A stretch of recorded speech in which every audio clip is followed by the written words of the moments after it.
Segunda parte, capítulo 59, donde se cuenta el extraordinario suceso que se puede tener por aventura que le sucedió a Don Quijote.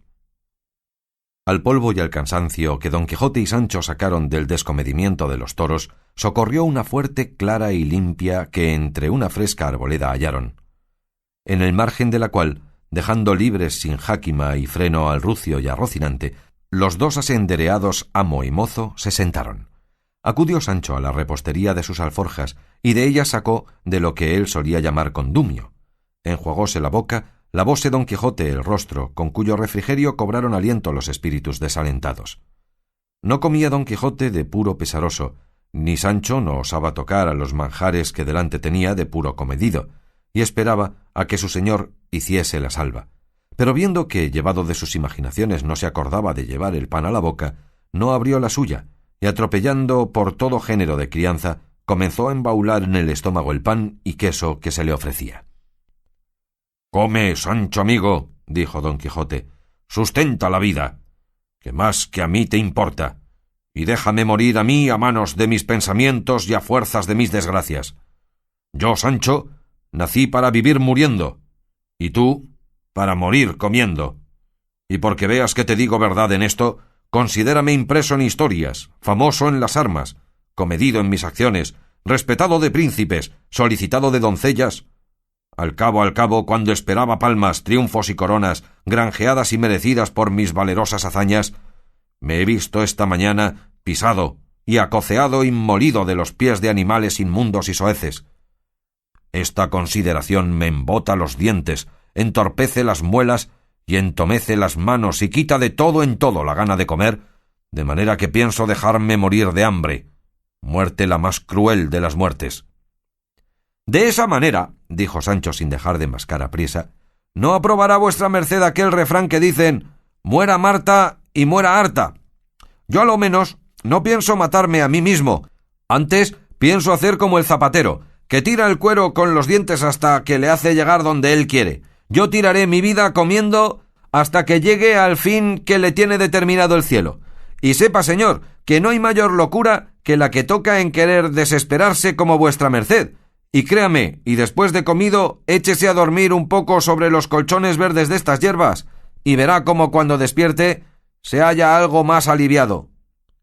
Hízolo así Don Quijote, pareciéndole que las razones de Sancho más eran de filósofo que de mentecato, y díjole: «Si tú, oh Sancho, quisieses hacer por mí lo que yo ahora te diré, serían mis alivios más ciertos y mis pesadumbres no tan grandes, y es que mientras yo duermo, obedeciendo tus consejos, tú te desviases un poco lejos de aquí y con las riendas de Rocinante, echando al aire tus carnes, te dieses 300 o 400 azotes a buena cuenta de los 3000 y tantos que te has de dar por el desencanto de Dulcinea, que es lástima no pequeña que aquella pobre señora esté encantada por tu descuido y negligencia».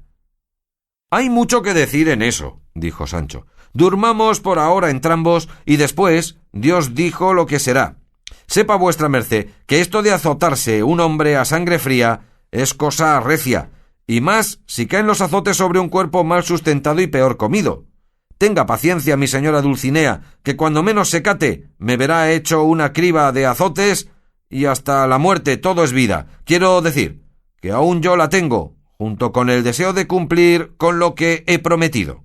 Agradeciéndoselo Don Quijote comió algo y Sancho mucho, y echáronse a dormir entrambos, dejando a su albedrío, y sin orden alguna, pacer de la abundosa hierba de que aquel prado estaba lleno, a los dos continuos compañeros y amigos, Rocinante y el rucio. Despertaron algo tarde, volvieron a subir y a seguir su camino, dándose priesa para llegar a una venta que al parecer una legua de allí se descubría. Digo que era venta porque Don Quijote la llamó así, fuera del uso que tenía de llamar a todas las ventas castillos.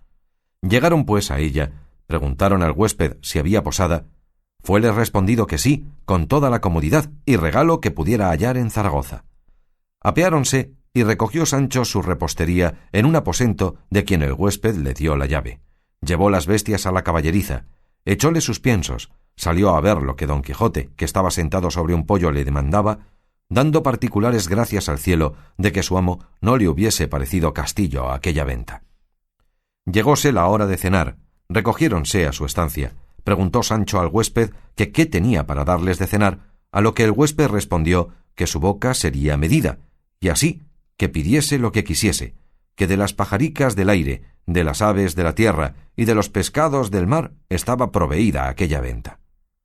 «No es menester tanto», respondió Sancho, «que con un par de pollos que nos asen tendremos lo suficiente, porque mi señor es delicado y come poco, y yo no soy tragantón en demasía».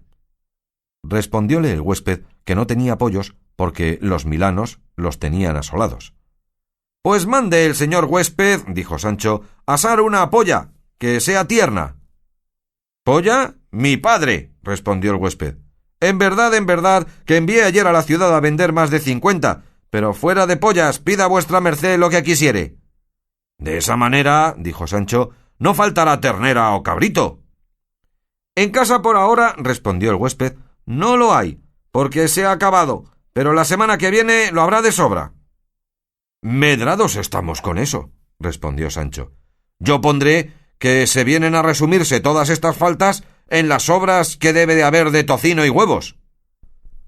«Por Dios», respondió el huésped, «que es gentil relente el que mi huésped tiene, pues él he dicho que ni tengo pollas ni gallinas, y quiere que tenga huevos. Discurra si quisiere por otras delicadezas y déjese de pedir gullurías». «Resolvámonos, cuerpo de mí», dijo Sancho, «y dígame finalmente lo que tiene, y déjese de discurrimiento, señor huésped».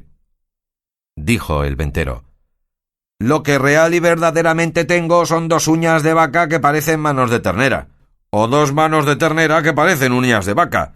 Están cocidas con sus garbanzos, cebollas y tocino, y la hora de ahora están diciendo cómeme, cómeme».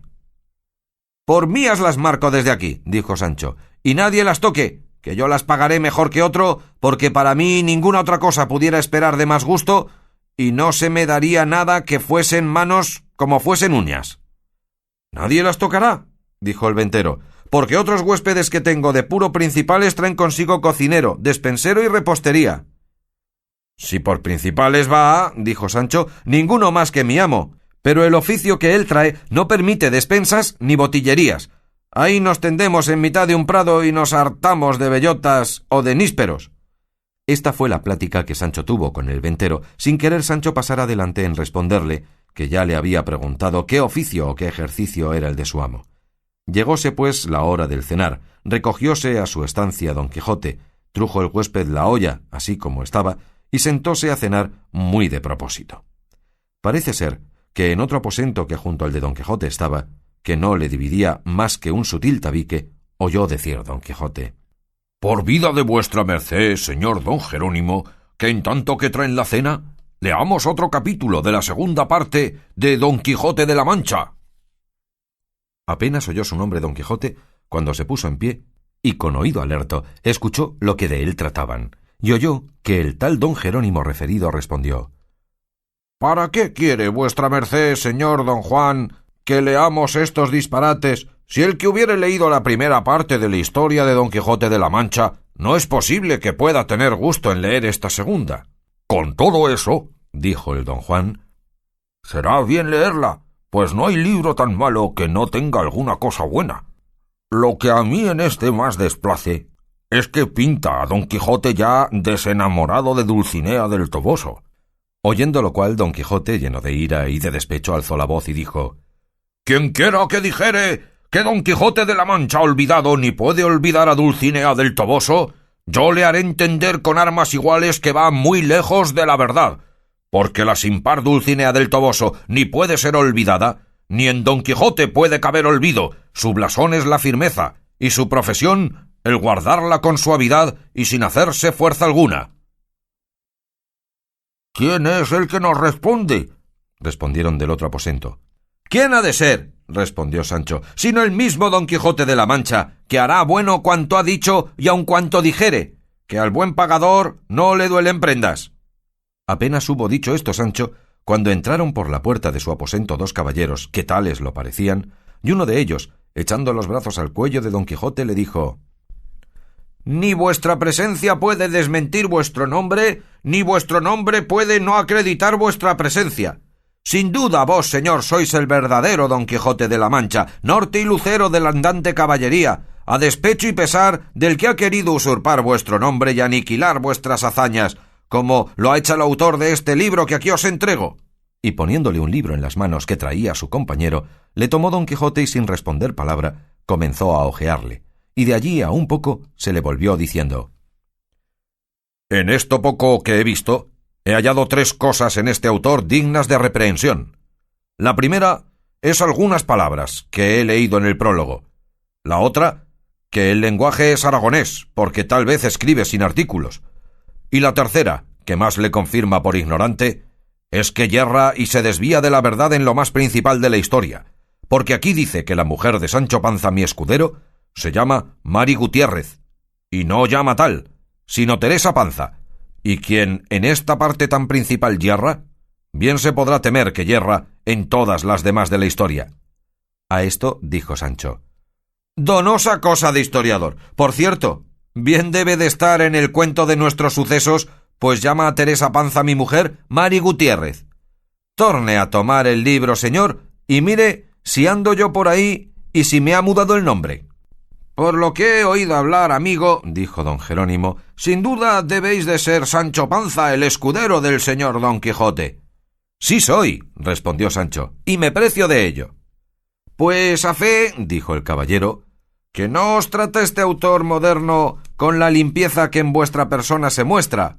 Pintaos comedor y simple y no nada gracioso, y muy otro del Sancho que en la primera parte de la historia de vuestro amo se describe». «Dios se lo perdone», dijo Sancho, «dejárame en mi rincón sin acordarse de mí, porque quien la sabe las tañe, y bien se está San Pedro en Roma». Los 2 caballeros pidieron a Don Quijote se pasase a su estancia a cenar con ellos, que bien sabían que en aquella venta no había cosas pertenecientes para su persona. Don Quijote, que siempre fue comedido, condescendió con su demanda y cenó con ellos. Quedóse Sancho con la olla con mero mixto imperio, sentóse en cabecera de mesa y con él el ventero, que no menos que Sancho estaba de sus manos y de sus uñas aficionado. En el discurso de la cena preguntó don Juan a Don Quijote qué nuevas tenía de la señora Dulcinea del Toboso, si se había casado, si estaba parida o preñada, o si estando en su entereza se acordaba, guardando su honestidad y buen decoro, de los amorosos pensamientos del señor Don Quijote, a lo que él respondió: «Dulcinea se está entera, y mis pensamientos más firmes que nunca. Las correspondencias en su sequedad antigua, su hermosura en la de una soez labradora transformada». Y luego les fue contando punto por punto el encanto de la señora Dulcinea y lo que le había sucedido en la cueva de Montesinos, con la orden que el sabio Merlín le había dado para desencantarla, que fue la de los azotes de Sancho. Sumo fue el contento que los 2 caballeros recibieron de oír contar a Don Quijote los extraños sucesos de su historia, y así quedaron admirados de sus disparates como del elegante modo con que los contaba. Aquí le tenían por discreto y allí se les deslizaba por mentecato, sin saber determinarse qué grado le darían entre la discreción y la locura. Acabó de cenar Sancho, y dejando hecho X al ventero, se pasó a la estancia de su amo, y en entrando dijo: «Que me maten, señores, si el autor de este libro que vuesas mercedes tienen no quiere que no comamos buenas migas juntos. Yo querría que, ya que me llama comilón, como vuesas mercedes dicen, no me llamase también borracho». «Sí llama», dijo don Jerónimo, «pero no me acuerdo en qué manera, aunque sé que son malsonantes las razones y además mentirosas, según yo echo de ver en la fisonomía del buen Sancho que está presente». «Créanme vuesas mercedes», dijo Sancho, «que el Sancho y el Don Quijote de esa historia deben de ser otros que los que andan en aquella que compuso Cide Hamete Benengeli, que somos nosotros, mi amo valiente, discreto y enamorado, y yo, simple, gracioso, y no comedor ni borracho». «Yo así lo creo», dijo don Juan, «y si fuera posible, se había de mandar que ninguno fuera osado a tratar de las cosas del gran Don Quijote si no fuese Cide Hamete su primer autor, bien así como mandó Alejandro que ninguno fuese osado a retratarle sino a Vélez». «Retrátenme el que quisiere», dijo Don Quijote, «pero no me maltrate, que muchas veces suele caerse la paciencia cuando la cargan de injurias». «Ninguna», dijo don Juan, «se le puede hacer al señor Don Quijote de quien él no se pueda vengar, si no la repara en el escudo de su paciencia, que a mi parecer es fuerte y grande». En estas y otras pláticas se pasó gran parte de la noche, y aunque don Juan quisiera que don Quijote leyera más del libro por ver lo que discantaba, no lo pudieron acabar con él, diciendo que él lo daba por leído y lo confirmaba por todo necio, y que no quería, si acaso llegase a noticia de su autor que le había tenido en sus manos, se alegrase con pensar que le había leído, pues de las cosas obscenas y torpes los pensamientos se han de apartar, cuanto más los ojos. Preguntáronle que a dónde llevaba determinado su viaje. Respondió que a Zaragoza, a hallarse en las justas del arnés que en aquella ciudad suelen hacerse todos los años. Díjole don Juan que aquella nueva historia contaba cómo don Quijote, sea quien se quisiere, se había hallado en ella en una sortija falta de invención, pobre de letras, pobrísima de libreas, aunque rica de simplicidades.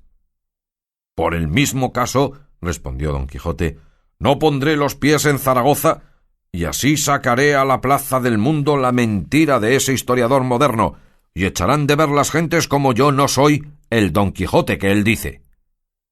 «Hará muy bien», dijo don Jerónimo, «y otras justas hay en Barcelona, donde podrá el señor Don Quijote mostrar su valor». «Así lo pienso hacer», dijo don Quijote, «y vuesas mercedes me den licencia, pues ya es hora para irme al lecho, y me tengan y pongan en el número de sus mayores amigos y servidores». «Y a mí también», dijo Sancho, «quizás seré bueno para algo». Con esto se despidieron, y don Quijote y Sancho se retiraron a su aposento, dejando a don Juan y a don Jerónimo admirados de ver la mezcla que había hecho de su discreción y de su locura, y verdaderamente creyeron que éstos eran los verdaderos don Quijote y Sancho, y no los que describía su autor aragonés. Madrugó don Quijote, y dando golpes al tabique del otro aposento, se despidió de sus huéspedes. Pagó Sancho al ventero magníficamente y aconsejóle que alabase menos la provisión de su venta o la tuviese más proveída.